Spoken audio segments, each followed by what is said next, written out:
But I'm a little bit nervous meeting this Jay Rodriguez because he's like Mr. Style. He was on that Ultimate thing. Queer as folk. He was on Queer as folk. Girl, no, it's not queer as folk. Oh my God, you better get your statistics right, girl. My Queer Lord. eye for the straight guy. Queer eye for the straight man or guy whatever or whatever it is. Okay. He knows everything there is about styling because he was also on the Ultimate Stylist. That's right. Okay. Oh, listen, will you help me put my thing on? My it's out here. Okay, I put the bow tie on.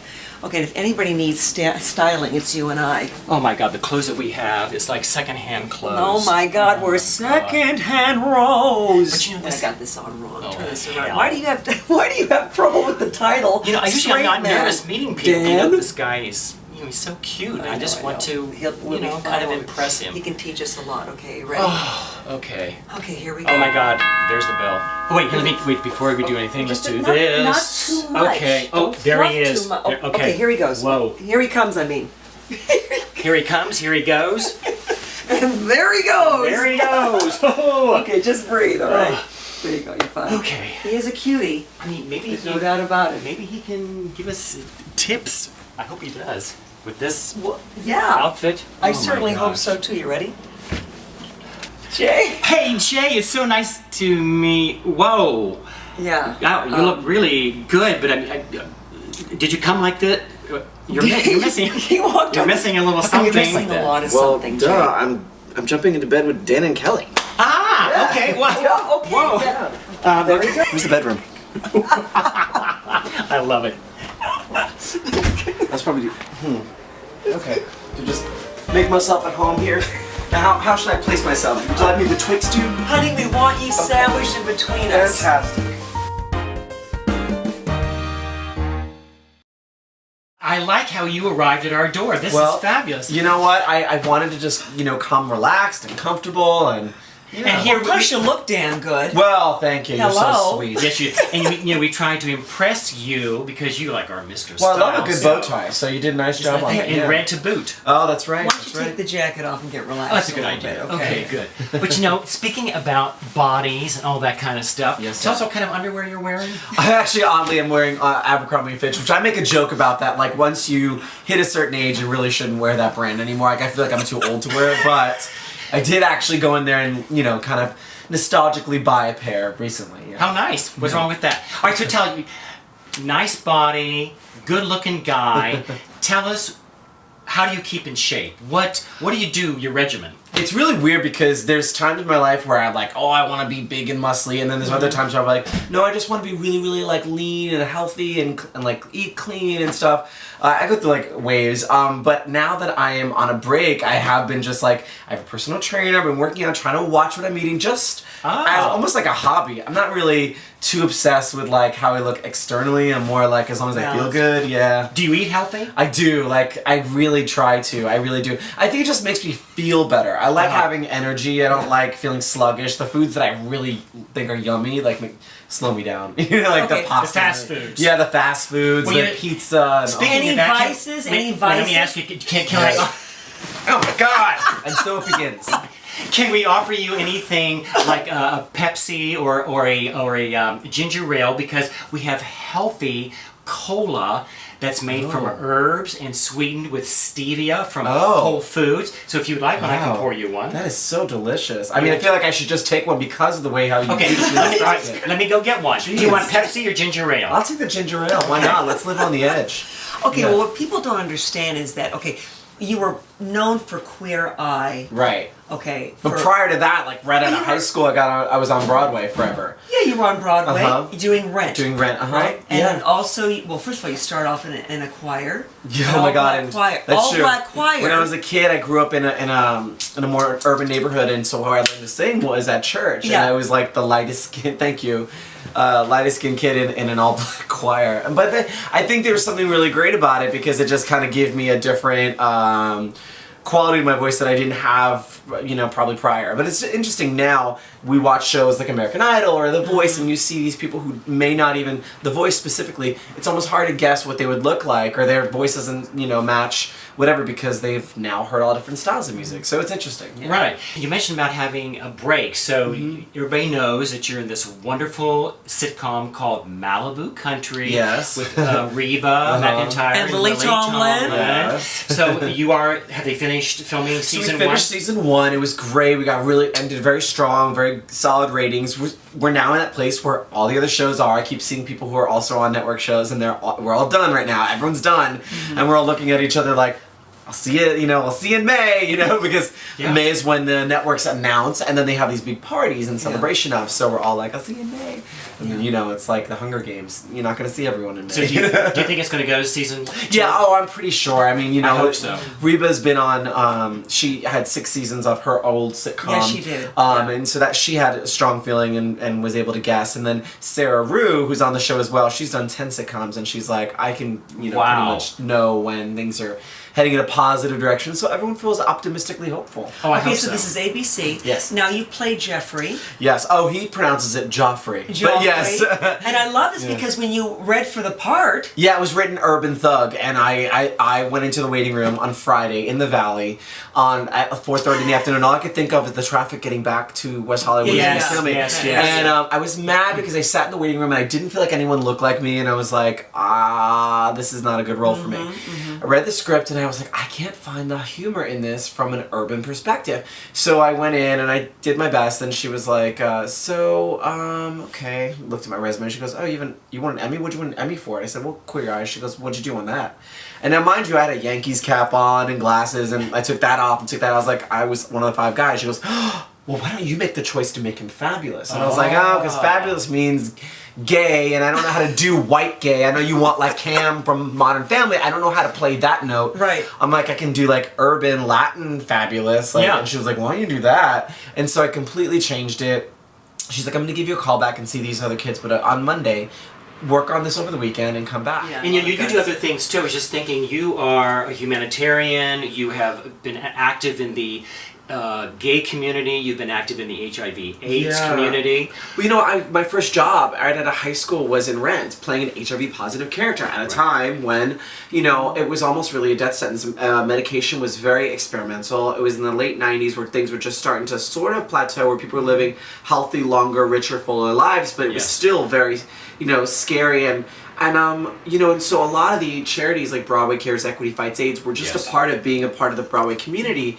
And so it really opened up my eyes to the day-to-day, because, you hear about it, you give money, you go to these things, you wear the ribbon, but you don't really know. And then once I started playing this character, I started meeting people that were living with HIV and AIDS, and it was very different because I thought, oh, look, Magic Johnson has it, and he's living a rich, full, wonderful life. And then people reminded me, and he's also a millionaire with like access to the best medication, but the average Joe Schmo who doesn't have insurance, who doesn't have this, it's not affordable. It's not to get good. So it was really, even to this day, and so it was something I didn't know. And as a kid, 18, I'll say that's a kid, I'm glad that I had exposure to it then, because as an adult now, it's why I'm so involved in the community, because I think even if it doesn't affect you personally, we're all affected by it. We know someone, or we know someone who knows someone, and so it's not over yet. No.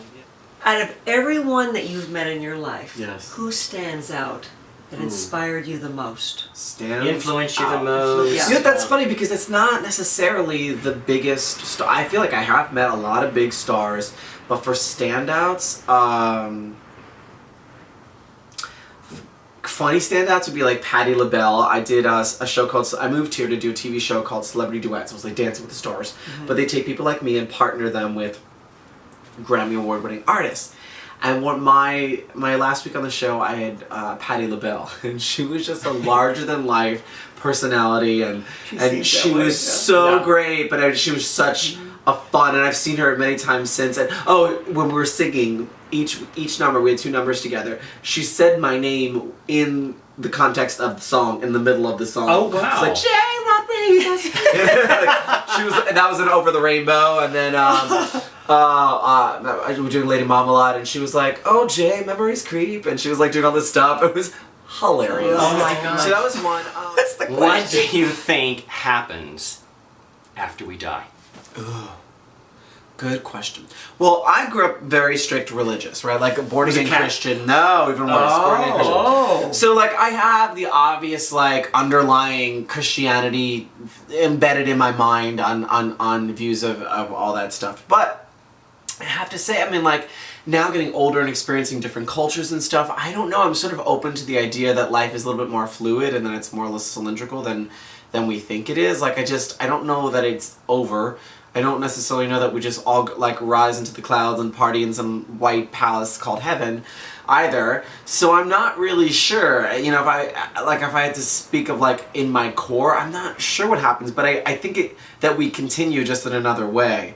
I think that feels like authentically true. We don't just stop. No, I don't think we stop. I don't think we stop. And you know, I'm like, it's interesting because I do believe in like the supreme being, God, whatever people call, everyone has a different name.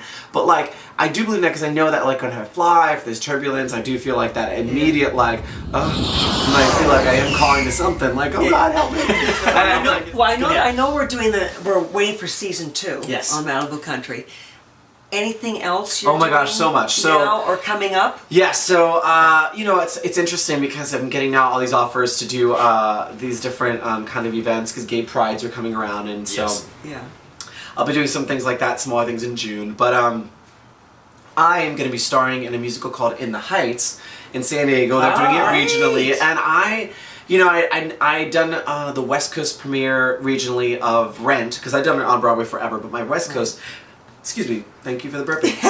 Anytime. My West Coast friends had never seen me. They've heard, but they never seen me. So I thought, okay, well, since I'm not going to go back, it's closed on Broadway. I'll just do it here on the West Coast. And I remember when I started doing the show in my, I think I was like at the time 29, 30. It was just a couple years ago. And I thought, oh wow, there's a reason why this made so much more sense when I was 18, 19. Because my body was like, ow, like jumping on and off steel tables and stuff did not work for me. But now that I'm going in to play Usnavi in the Heights, it's literally an urban Dominican kid from the upper part of Manhattan, and it's a different role for me, yet it's still such a part of who I am and what I grew up around, and so it's going to be really fun for people to see me in this role.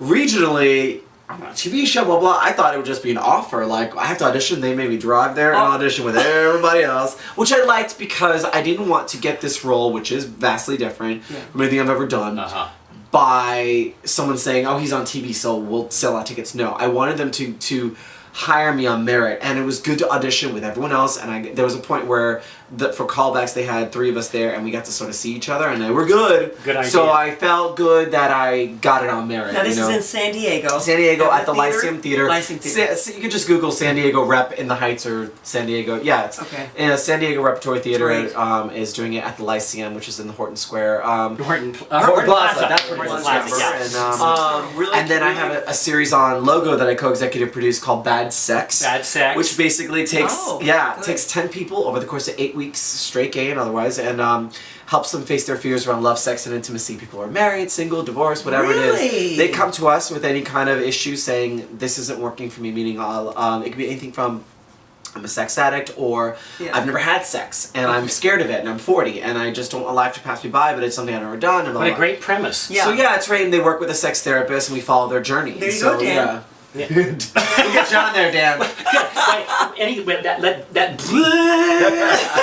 brings us all the way back to the... Woo!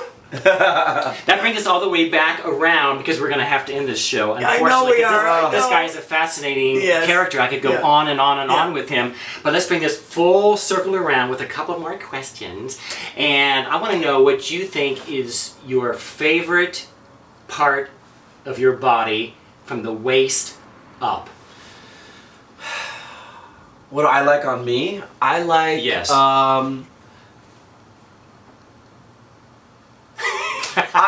I like my smile, I think, because I think it's genuine. Like I won't smile unless I feel like I'm not an easy.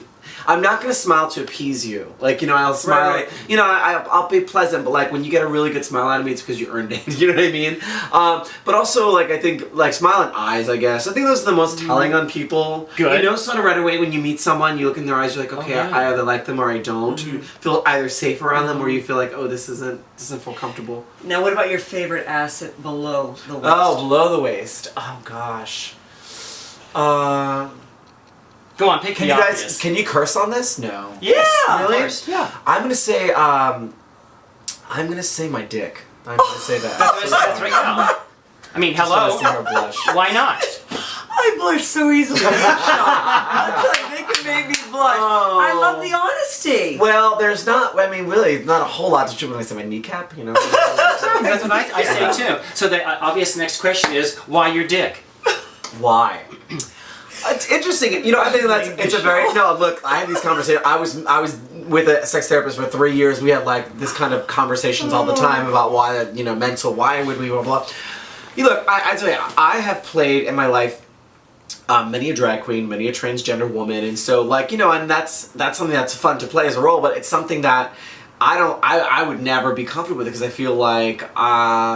I don't lead with my penis. I'm not one of those people that's like guided or directing my world that way. I don't even date that way. Yes, like, yes. You know, I make sure that the big head makes sure that he's correct In before sync the with little this- one's with allowed this to get head. near. Yeah, exactly. Are you listening out there? You know, but then you learn that over time. I don't know. I think it's because I think I like being a man. It's one. I've played women. I respect women. I think women are beautiful. But there's something innately wonderful about being a man. And I think that's the I totally agree. big defining thing. I totally agree. And with that, we have to say goodbye to Jay my goodness. Rodriguez. Yes, do. Thank you for this time in bed with you. I know how much your bedtime is precious to you. So I Thank appreciate you, it. thank you. So peek in next time to see who will be in bed with Dan. or Kelly. Ciao, you guys. Bye. Thanks, Jay. Thank you. Thank you. Mwah. Thank you. Thank you. Mwah. That was fun. Good. Yeah. Don't get blown away. Just get a good blow. Did I say that? Did you stop that? I got enough blushing for one day. Okay, heaves ho, Rapunzel, Rapunzel. Oh, it really is. What a great, yeah. Romeo, oh Romeo, wherefore art thou Romeo? Oh my God. Are you okay? Yeah. All right, up it goes. Bye, Jay. Have a Bye, good guys. day. Bye, Jay.